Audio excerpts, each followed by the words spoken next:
Ça y est, c'est désormais fait. La ligne électrique Kinkala-Luingi-Boko-Lumo a été mise en service le mercredi 15 juillet 2026 à Boko par le président de la République, Denis Sassou Nguesso. L'acte mémorable, relayé et immortalisé par les regards témoins et perçants des caméras, a été posé au cours d'une cérémonie à laquelle on prépare les officiels et les forces vives de la localité. Une cérémonie riche en sang et en couleurs, ponctuée par 3 allocutions.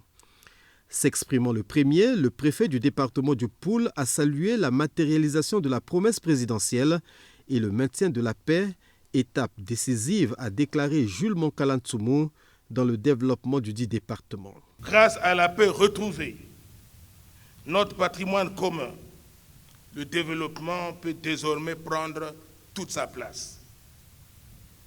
Le projet de société qui est le vôtre, à savoir accélérant la marche vers le développement, trouve ici et maintenant une illustration concrète avec l'électrification de nos districts, ce qui constitue un événement historique. De son côté, le délégué général aux grands travaux a retracé le processus ayant abouti à la mise en service de cette ligne électrique. Une des déclinaisons, selon Oscar Otoka, du boulevard énergétique, ambition maintes fois exprimée par le chef de l'État. Le boulevard énergétique, qui ne cesse de s'étendre, progresse jusqu'aux confins de la République. Et à la date d'aujourd'hui, il est arrivé dans les villes de Boko, Lumo, Luingi et Ngomatiti.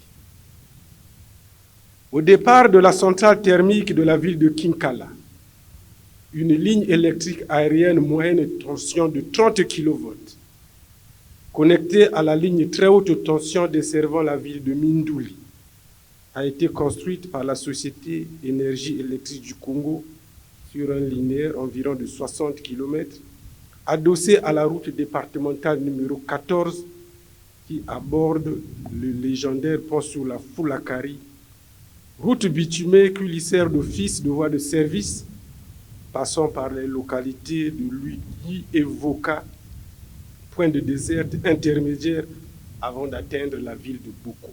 La mise en service de la ligne électrique Kinkala-Luingi-Boko-Lumo est la traduction de l'engagement personnel et constant du président de la République pour le développement équilibré du Congo.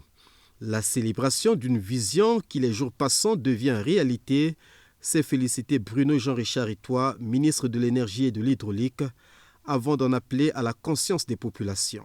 Je voudrais me permettre toute humilité de vous inviter à en faire un usage durable et responsable, à protéger les installations qui vous sont désormais confiées et à vous approprier pleinement ces outils de développement pour en tirer le meilleur profit pour vous-même, pour vos enfants et pour les générations futures.